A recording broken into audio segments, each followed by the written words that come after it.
तुम्ही जो व्हिडिओ तुमच्या स्क्रीनवर बघत आहात तो व्हिडिओ आहे एका लग्नामधील आणि ते लग्न आहे पुणे या ठिकाणावरील शशांक हगवणे त्याचप्रमाणे वैष्णवी हगवणे यांच्या लग्नाचा।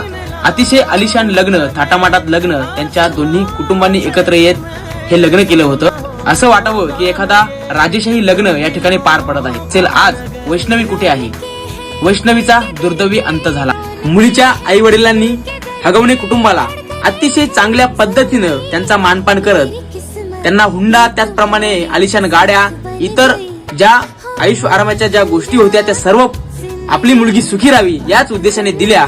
परंतु काहीच दिवसांत वैष्णवीचा दुर्दैवी त्या ठिकाणी मृत्यू झाला।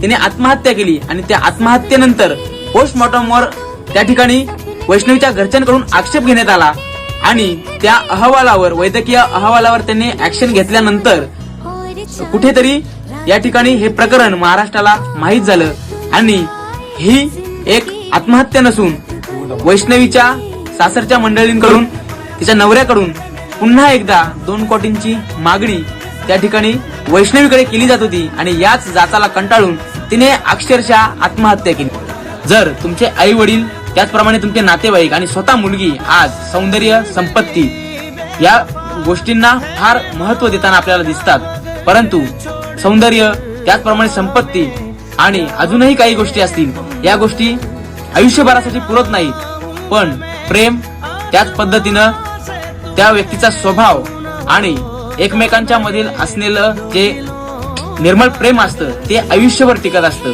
पैसा, सौंदर्य, संपत्ती या सगळ्या दिखाव्याच्या गोष्टी आहेत आणि यांना जर तुम्ही महत्व द्याल तर तुमचा देखील असाच दुर्दैवी अंत झाल्यास त्याला पूर्णपणे सर्वस्वी तुम्ही आणि तुमच्या घरातील सदस्य जबाबदार असल्याशिवाय राहणार नाही।